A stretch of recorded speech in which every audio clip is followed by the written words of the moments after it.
talk, and as well as other members of the Cybersecurity Hub, Ben and Dali. So this is a paper that recently got accepted at PETS 2026. And so we are all members of the Cybersecurity Hub. And within the Cybersecurity Hub, we are members of the Information Security and Privacy Research Group. So before I start the technical part of the talk today, just a little bit about me. So I work in cybersecurity, and in particular, I am part of the Information Security and Privacy Research Group.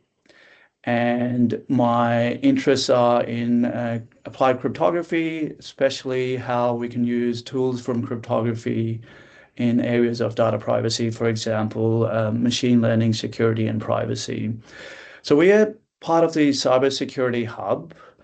And apart from computing research, we also try to come up with projects that combine other areas like law and cognitive science.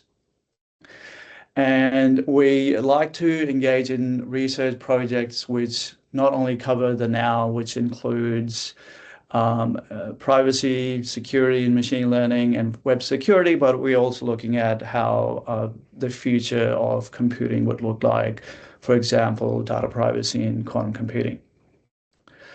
So over to what we did in this paper. So it all started with us looking at this issue that I think all of us are familiar with. We have some remote language model, say ChatGPT, and we want to ask this some questions. As happens in many cases, when we ask questions, our questions might contain some sensitive personal information. And what we wanted to do was create some sort of privacy filter that will automatically pass that input that the user is giving to that language model and take this personal information out.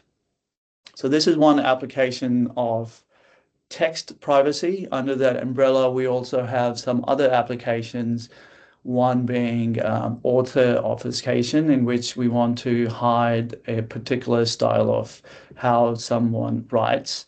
And that would help us in trying to provide privacy to that author. So you can't link different documents from that author.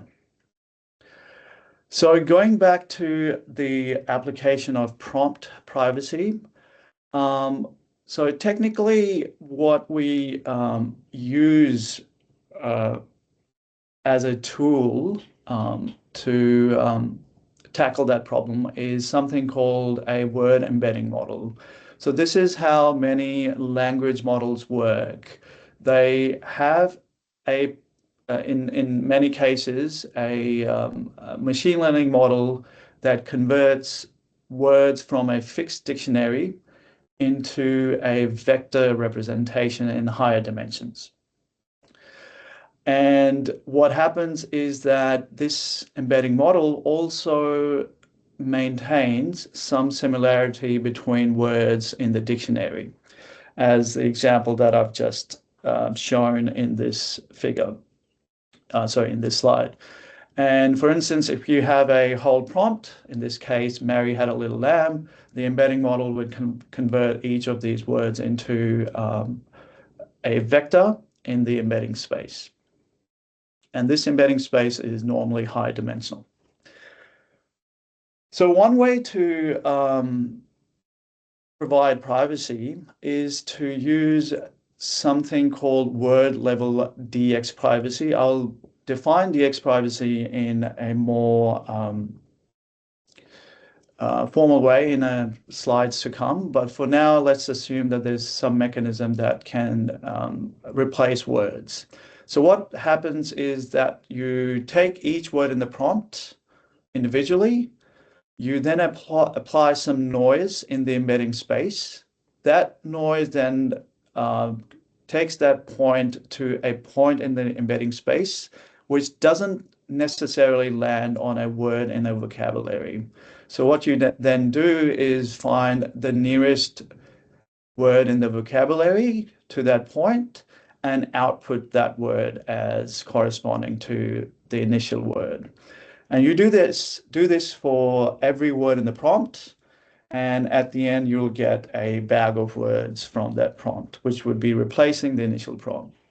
So intuition here is that the words will be replaced by their synonyms, so you get some sort of coherent text, but at the same time you're replacing exact words, therefore providing privacy.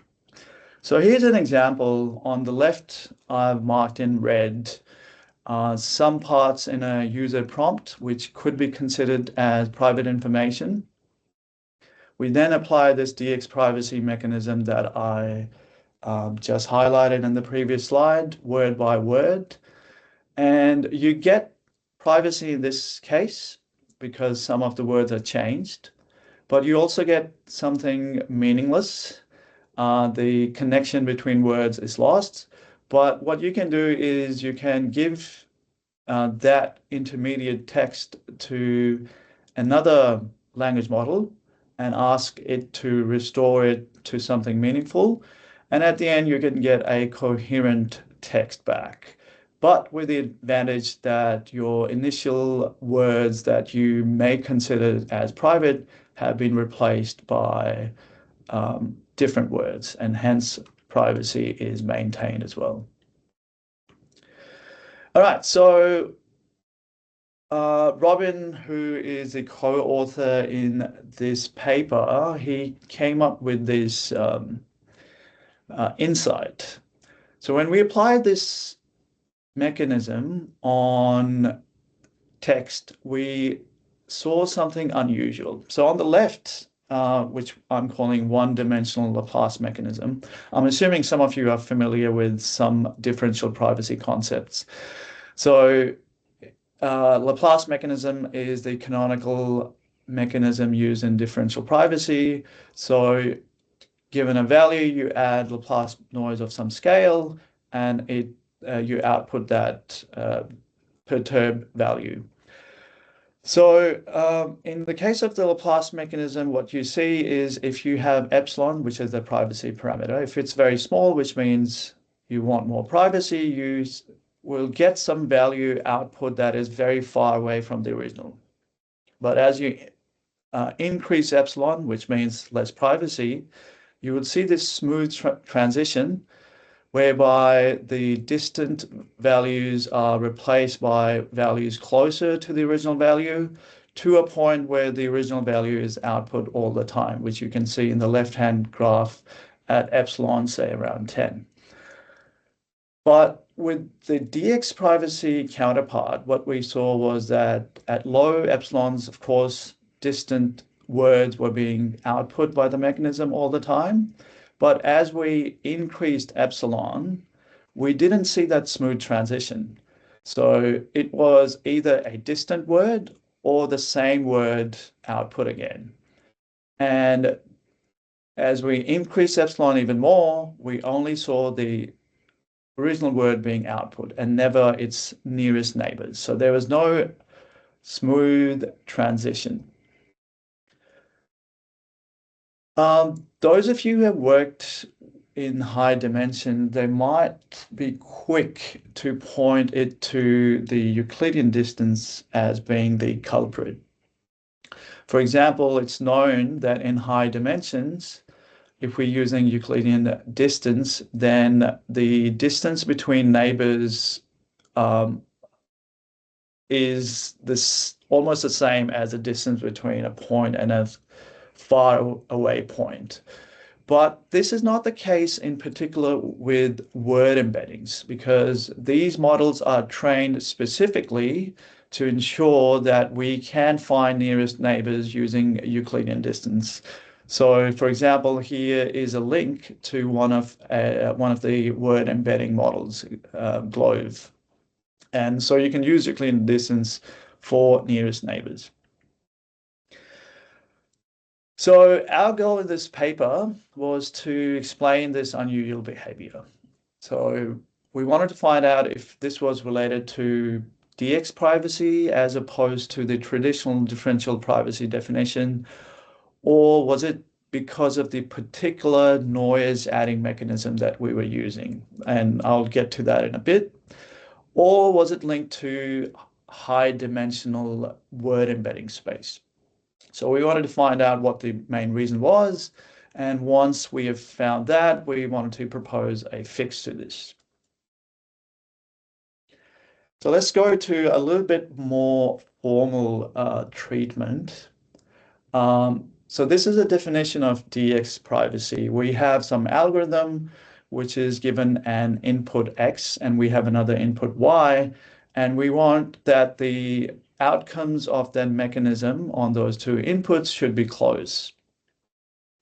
And this closeness is dictated by the privacy parameter epsilon, but also that distance between those two inputs.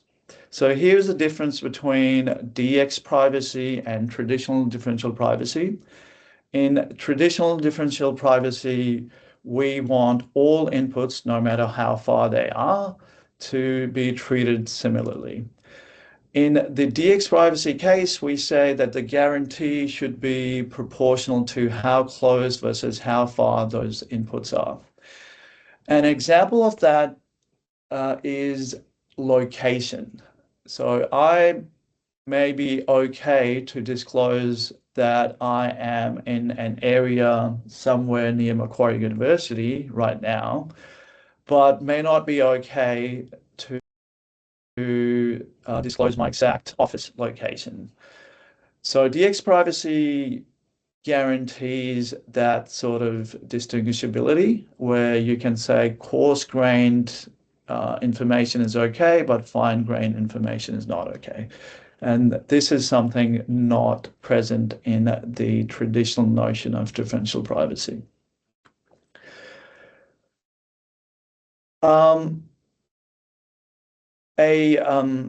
The simplest method we can think of to provide DX privacy in one dimension is Laplace mechanism. So if we have the input X and we want to hide it through DX privacy, we would add Laplace noise, which is shown by this gray graph. And we'll sample that noise, add it to the original value, and we will get some perturbed value X star. And here the noise would be proportional to epsilon, which is the privacy parameter, and also the distance between the original value and the perturbed value. So we can extend this to higher dimensions, and I'm calling that the multi-dimensional Laplace distribution. So here we got two components. On the left-hand side, we have the sphere around the point where we want to originate that noise from. We first sample a point uniformly at random around the surface of this hypersphere. So this is the angle part. Once we have done that, we need to know how far would this be from the surface. And this one follows the Laplace distribution, as you can see. So here, in this case, our final point will be R, which would be a product of the component, which is the angle, and the length. So this is how you can find noise using Laplace mechanism in higher dimension. So with that, we've got the multi-dimensional Laplace mechanism, which is a mechanism that we used to provide prompt privacy. So we sample a noise from the multi-dimensional Laplace distribution, and we add it to the embedding of the original word. We get a noisy embedding, W star, and as I mentioned, this may not be an embedding of an actual word in the vocabulary. So what we do is then we find its nearest neighbor, which in this case happens to be X, and that will be the output. So we can take an analogy of what is happening with the unusual behavior by an example of location. So here we've got, say, our universe of locations as all these states in the United States of America, including Hawaii, which is to the bottom left. So we've got all the inhabitants, and we are saying that we're going to apply a location privacy using DX privacy to your location, and then we will release your location. So that means, for example, if someone is living in the state of Kansas, we will use two-dimensional Laplace noise, and that noise could push their location to Iowa, and in which case we will say that that person's location is Iowa State. So that provides privacy in the sense that the person has plausible deniability that that person is not living in Kansas. So this works for the mainland US, but what happens in the case of Hawaii is if you add Laplace noise, then what you'll get is some location inside the Pacific Ocean. Now, in almost all cases, no one would be living in the ocean. So what we need to do then is to find the nearest land location. And in the case of Hawaii, the nearest land location would again be Hawaii itself. So this is sort of what's happening in the DX privacy case for word embeddings. So there seems to be some gap between the original word and its neighbors so that every time we add noise, we keep on getting the same word output again due to the fact that the noise is not added enough to go to its neighbors. Or if it's added too much so that it goes too far away from the neighbors. All right, so let's look at this thing in the word embedding space into more details. So here I've got the origin here and the word W, and this is the embedding of the word W, and I want to add noise to that. So I add noise, and this noise takes the word to this noisy embedding W star, and X over here is the nearest neighbor of W. This red line is the projection of this noise embedding. And as you can see, if this projection is less than this blue point, which is halfway between the word and its nearest neighbor, then the original word would be output, being the nearest neighbor to the noise embedding. But if it's this noisy embedding is greater than the midway point, then X would be the nearest neighbor. So this projection dictates what word embedding, what word would be output by the mechanism. So mathematically, what this means that if the projection is less than the halfway distance between the word and its nearest neighbor, then the original word would be output. Otherwise, the other word would be output. So this Z is a random variable, which is the noise projection. So this projection comes from the Laplace noise that we added. And in this particular case, it's related to the dot product of the noise with any vector in the embedding space. Just like the multidimensional Laplace distribution, it has an angular component, and it also has a length component. What we found through our analysis is that this projection is symmetric and has mean 0. Again, not a surprise because the multidimensional Laplace distribution also has mean 0 and is symmetric around the mean. And what we also found was that it's independent of the actual vector. So whatever vector you are taking as having a dot product with it, it's independent of that.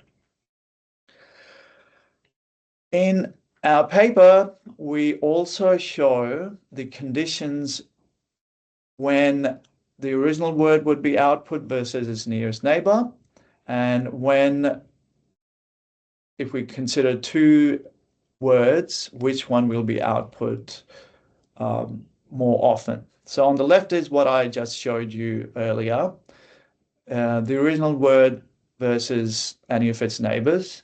And this is the condition that should be satisfied for the original word to be output. Here on the right-hand side is between any two words. So y and x, we can consider them as x as the nearest neighbor and y as the second nearest neighbor.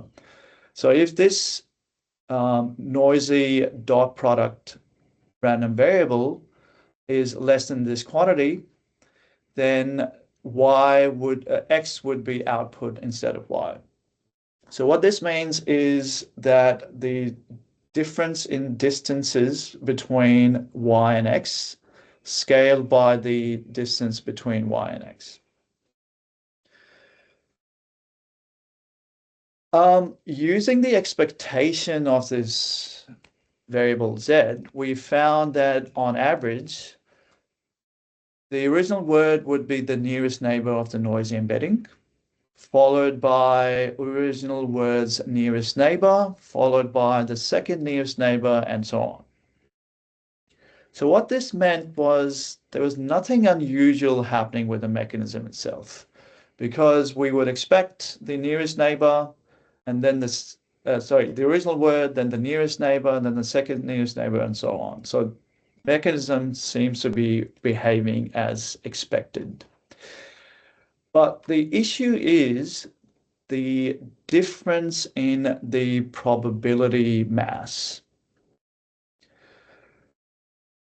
So in words, what we can say is that in high dimensions, the nearest neighbor of a word is more distant than the original word, than the relative difference of the distances of the two neighbors. So this is the difference of the distances of the two neighbors, and this is the distance of the nearest neighbor. What happens in higher dimension is that this is way bigger than this. Sorry, on the left is bigger than this one. So we did some experiments on different vocabularies, and we increased the number of dimensions here. And these dotted lines are the probability expressions for this, and the solid lines are the probability expressions for this. So as you can see that around small epsilon, these two probabilities are closer. But here is when we get distant words being sampled, because we are dealing with a very high privacy regime. As we increase epsilon, we see that the probability of the original word being sampled gets high, way faster than the probability differences between the neighbors, to a point that this probability overwhelms the probability mass of this equation. What ends up happening then is that if we have very small epsilon, unrelated words get sampled, but as we increase epsilon, the original word gets sampled all the time, and never its nearest neighbors. So if we want to draw a picture of this, this is what it would look like. So if we have the original word here, W, as the center of a sphere, and all these dotted points are its neighbors, there seems to be a gap between that word and its nearest neighbors. So that if we add noise to this word, then it doesn't go far enough to catch its nearest neighbors. And if we find it's the nearest neighbor of the noisy embedding, we get back to the original word. Or if we add too much noise, it gets too far away from any of its neighbors so that we then sample a point which may or may not be semantically similar to the original word. In other words, in high dimension, there doesn't seem to be a smooth transition. So this also gives us a clue on how we can fix this problem. So if we can flatten the distances between any word and its nearest neighbors, then we would be able to remove those probability differences.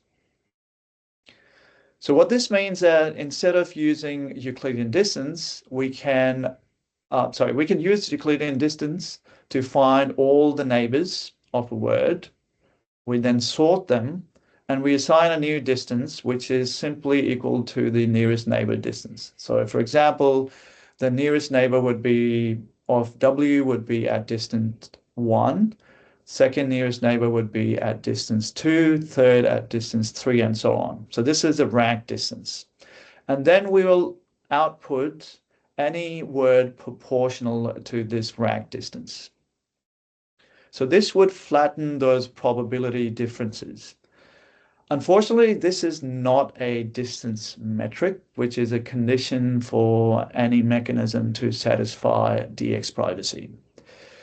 But what this means is that we can still use this as a post-processing step. And those of you who are familiar with differential privacy,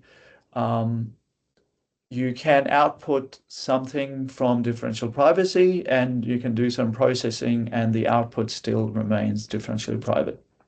So we can apply this as a post-processing step.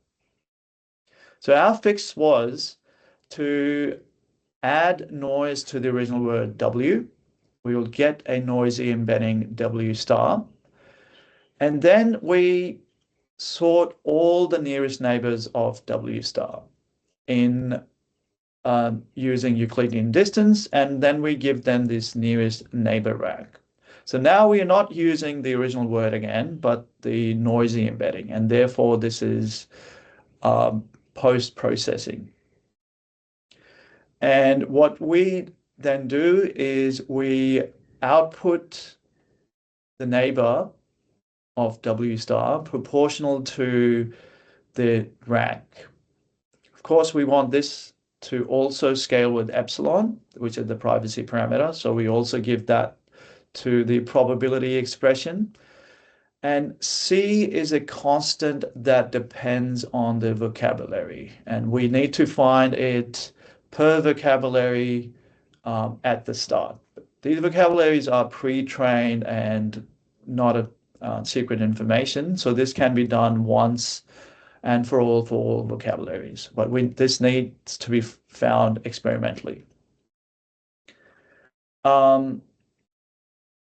So those people familiar with differential privacy would note that this looks a lot familiar or similar to the exponential mechanism in which you use a probability distribution proportional to a utility function. And here we could say define utility function as the Euclidean distance between points and then output a point based on that. So this was actually pointed out by one of the reviewers, and therefore we checked if this could be used instead of our post-processing fix. But we found that that was not the case, as you can see, and the main reason is because exponential mechanism would still be using the Euclidean distance. And so the problem persists in that case, which, by the way, our fix does not have. This is because here, as we can see, as we are increasing epsilon, the close neighbors are also being output and not just the original word value. All right, so this brings me to the last slide of the talk. Our reason focus on the multi-dimensional Laplace mechanism is because it's fundamental to high-dimensional differential privacy, just like the one-dimensional Laplace mechanism is. And we found an unusual behavior of this mechanism when applied to text privacy. And we nailed it down to the nearest neighbor search, which was based on Euclidean distance. And we've also proposed a fix which seems to work. Um, During our work, we also found that there are other mechanisms that seem to have this problem too, like the exponential mechanism. And I think some of the other mechanisms that are proposed for text privacy, specifically word level or maybe sentence level text privacy in higher dimensions, may also suffer from something similar. So we could try and see how prevalent this problem is. Um, Another question, and I think I've probably seen this work somewhere, but I'm not sure, is if we can specifically train word embedding models that seem to work under noise adding mechanism, and which would, I think, make this problem go away. So that was the last slide of my talk, and I'm happy to take any questions if you have.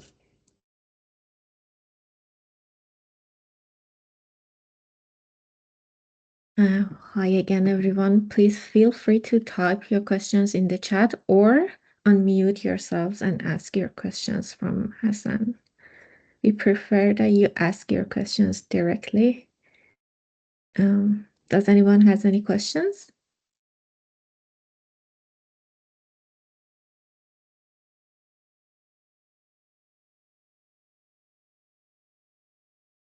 Okay, maybe they are typing their questions, but you can feel free to unmute yourselves if you want to ask your questions.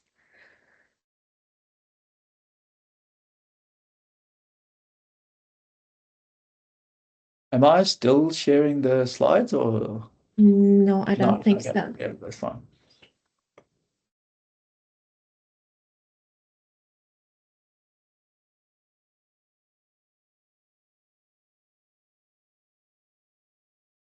Okay, I cannot see any questions in the chat. That's a great sign. It shows that you're an excellent presenter. I Yeah, really enjoyed the if anyone has a presentation. question, they can always email me. I'm happy to answer.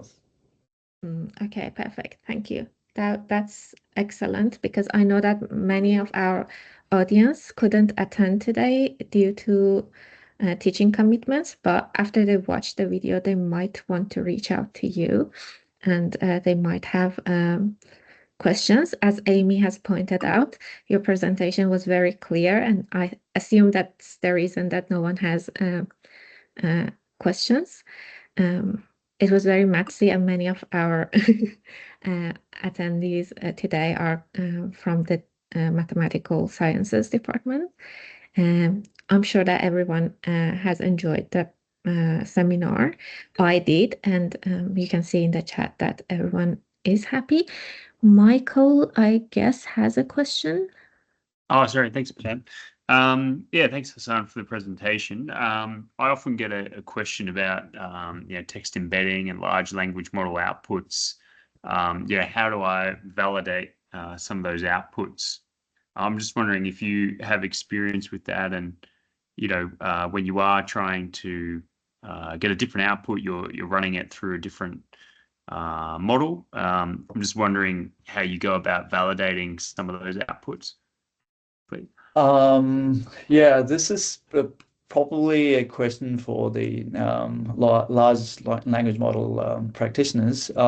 We worked with static word embeddings not necessarily. I think the latest ones they have are these contextual embeddings, but we were just focused on the static word embeddings and working on that. So not sure if that answers your question, but from our point of view, we were interested in knowing if we could train word embeddings that work well with any noise adding mechanism.